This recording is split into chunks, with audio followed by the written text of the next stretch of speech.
In this video, we'll be taking a look at 4 NBA games happening on February 22, 2026, and providing you with free team picks and total picks for each one of those games, so 8 picks in total. Welcome back to Cash Out Sports. Let's dive right into it. Oh, and don't forget to subscribe and to click the bell icon to get notified as soon as these videos get released, so that you have more time to plan out your bets as we provide these videos on a daily basis. I can guarantee that you'll have all the important information that you'll need on these 4 NBA games after fully watching this video.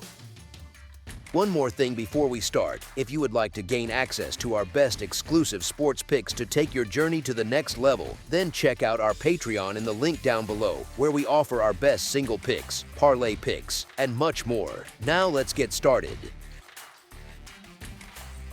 Dallas Mavericks versus Indiana Pacers. Sunday in Indianapolis feels like one of those games where both teams walk in, look at each other, and silently ask, "Can somebody please fix this season for us?"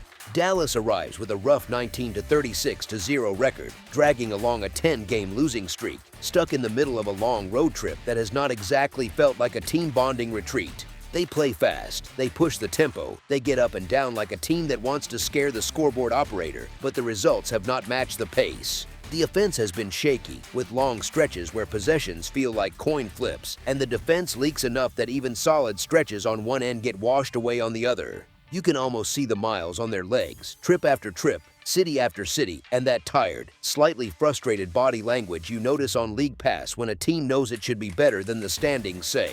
Indiana's record looks even uglier at 15-42-0, but the vibe is different at home, and that matters more than people admit. Yes, injuries and lineup chaos have turned the season into a patchwork quilt, but that same chaos has given younger and fringe guys room to breathe and actually build habits together instead of just eating garbage time. Jarace Walker showing up with a big scoring night recently was not just a fun box score, it was a sign that somebody in that locker room is actually leaning into the opportunity. The second unit names that once sounded like throw-ins, players like TJ McConnell, Ben Shepherd, Jay Huff, Micah Potter, Kobe Brown, along with high-energy wings, have started to play like a group that enjoys proving people wrong a little. Home games for teams like this often turn into mini auditions, and those can be dangerous spots for tired favorites that expect the jersey to do the work.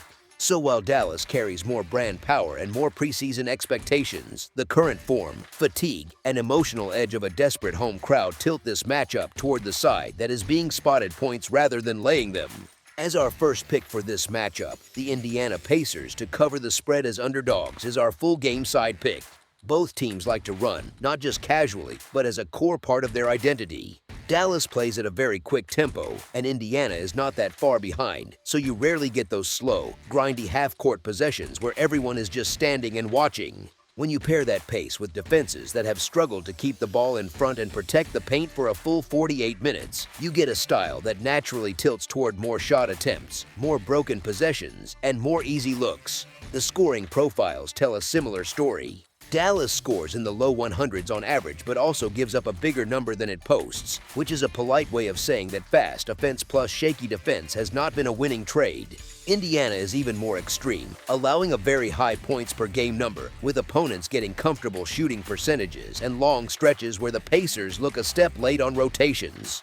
Put those habits together and you are already in a range where an ordinary night, with no wild swings, can settle into a game where both teams flirt with high totals just by playing the way they usually play. Stylistically, neither side is built around slow, post-heavy basketball. Dallas leans into early clock threes, quick attacks, and drive and kick actions, with guys like Max Christie and Klay Thompson spacing, PJ Washington and Marvin Bagley III attacking gaps, and guards such as Brandon Williams and Tyus Jones probing and spraying the ball around. Indiana's rotation, with McConnell pushing pace, wings like Quentin Jackson and Ben Shepherd hunting transition chances, and bigs like Huff and Potter trailing into open jumpers, thrives on chaos and speed rather than patience and control. Games with that many shooters and ball handlers eager to go often turn into long runs, wild swings, and those random 10-point bursts that blow open what looked like a modest scoring night. Fouling patterns add another layer.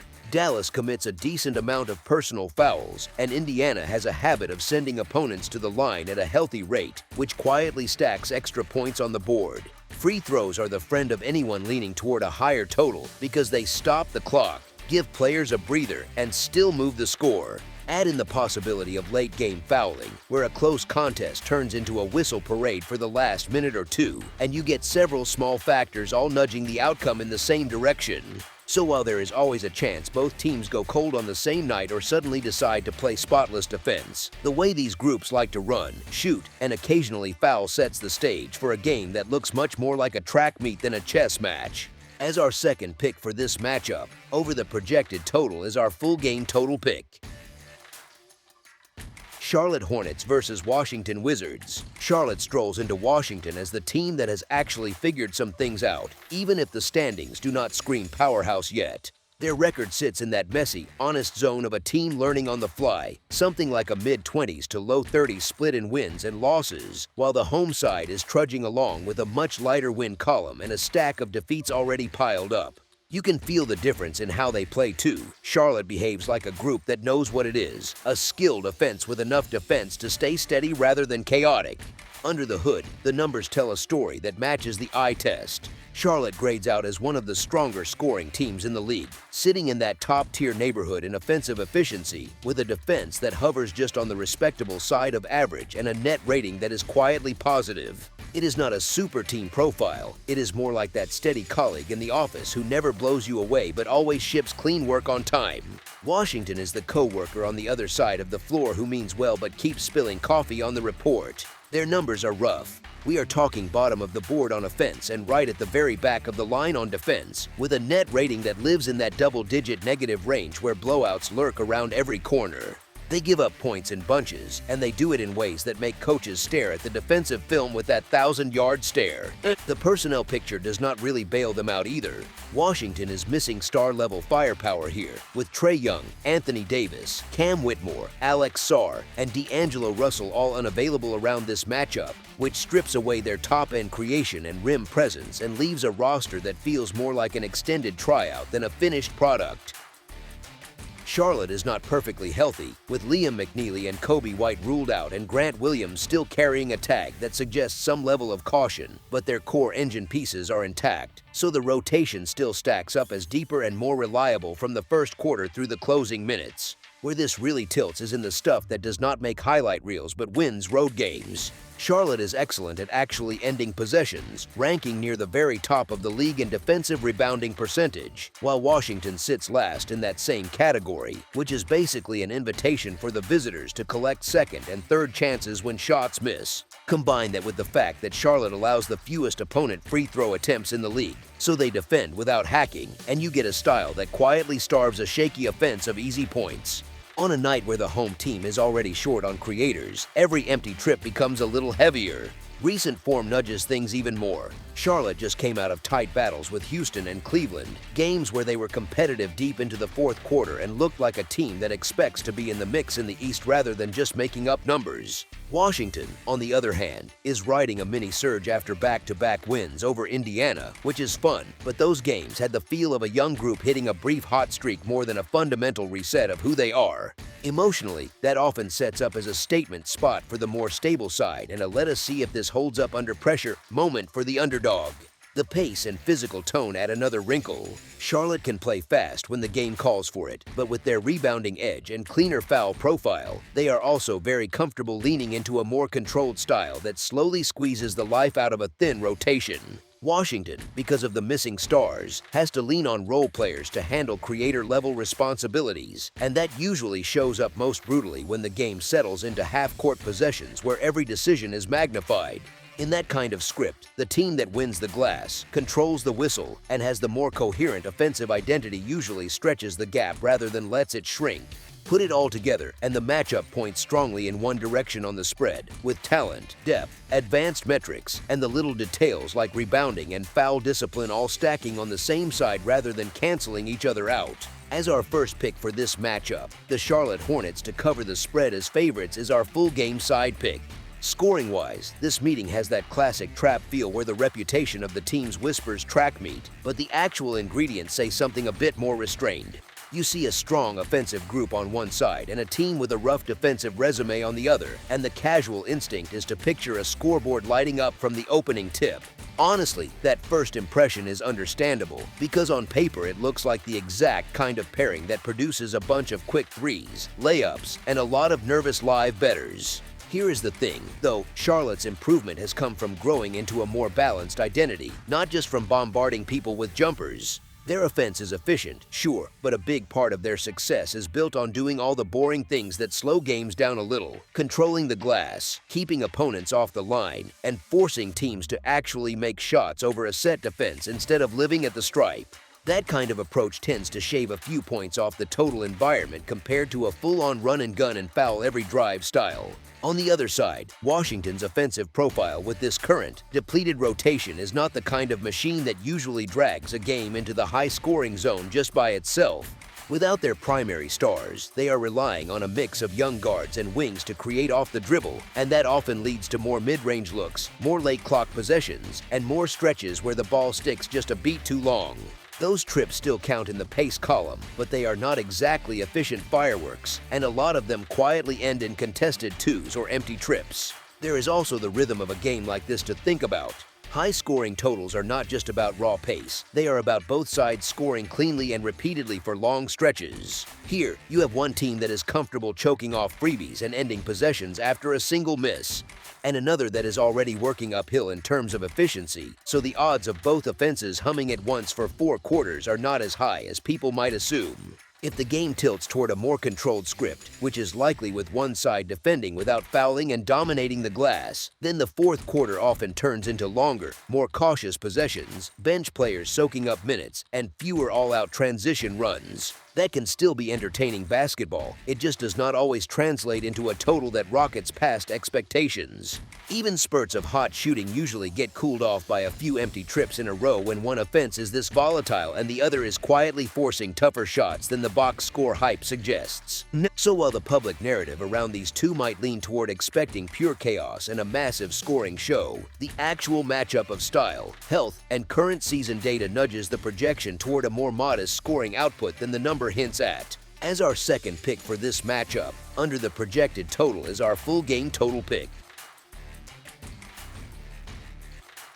Boston Celtics versus Los Angeles Lakers. The Boston Celtics head into Sunday's matchup at Crypto.com Arena with that quiet confidence that comes from actually backing it up on the floor, not just talking about it. They have taken care of the Bulls and the Warriors, and they have the Suns on deck, so this road stretch is no joke, but they have still won 11 of their last 15 games, which says plenty about their current level.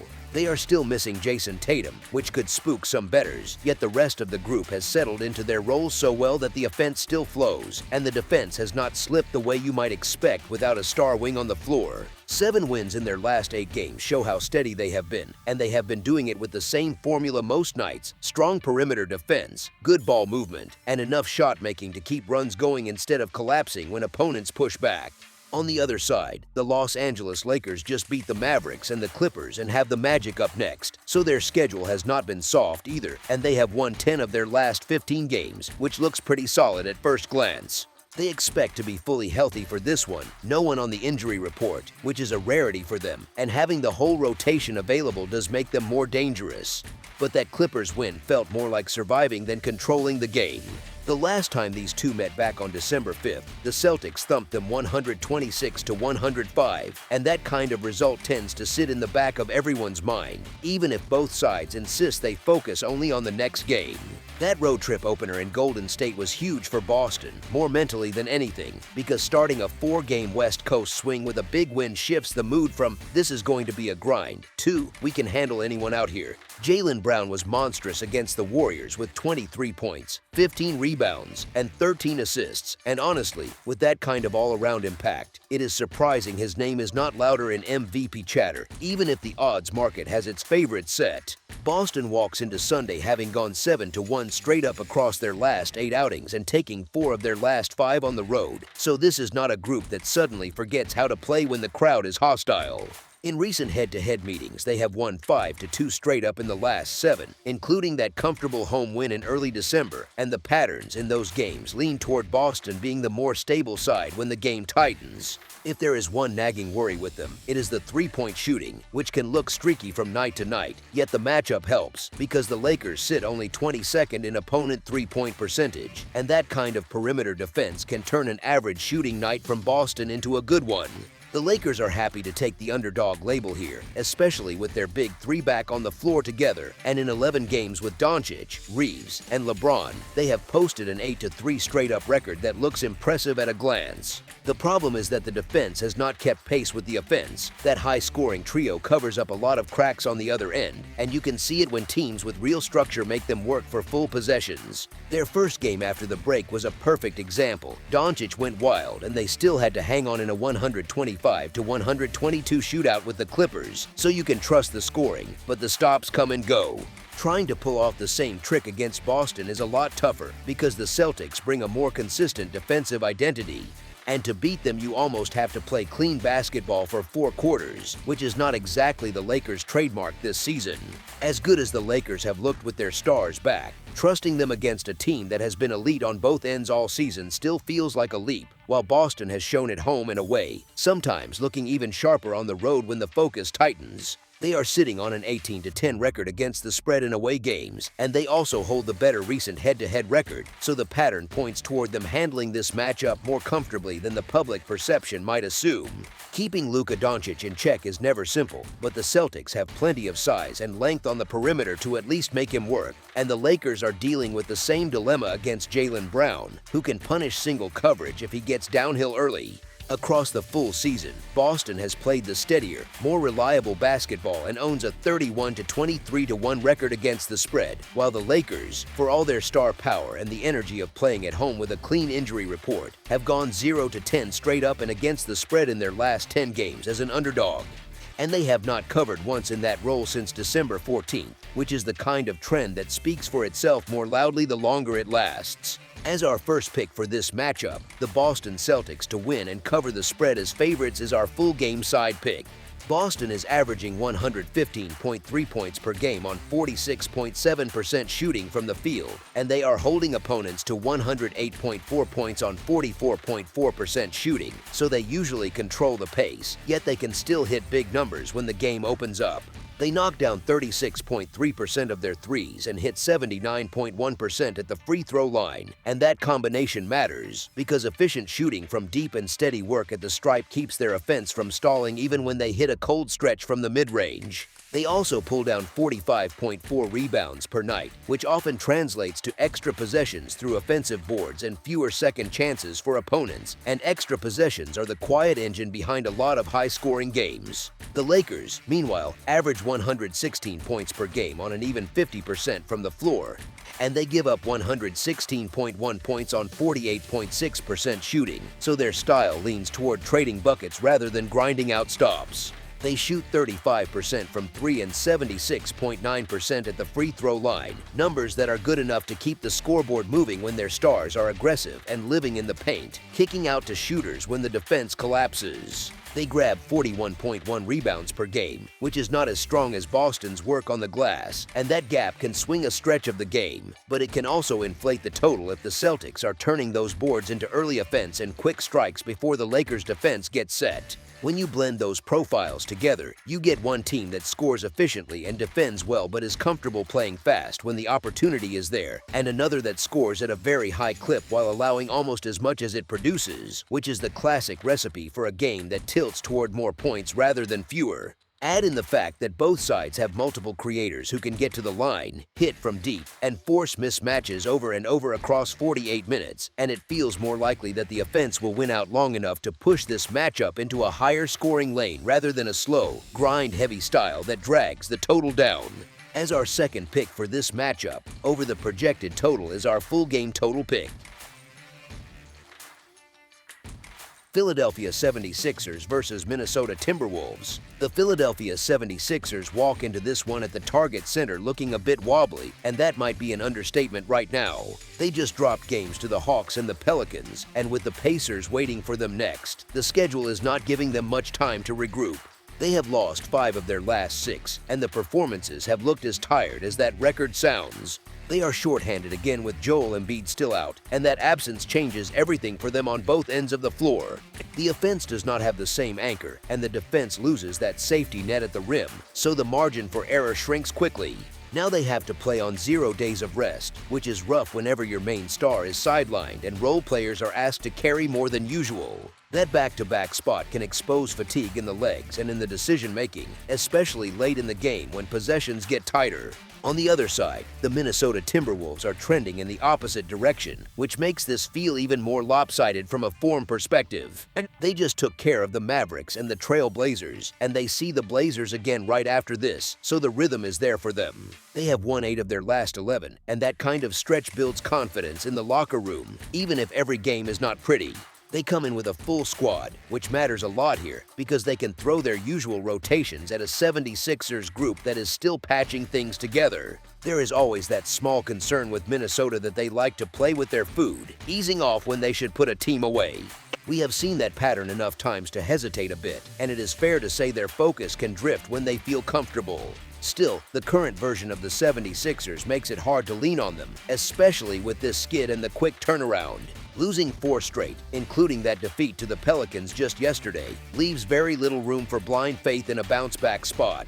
Honestly, when you look at the line and the context, it almost hints that the 76ers could even be missing more pieces, or at least not playing at full energy.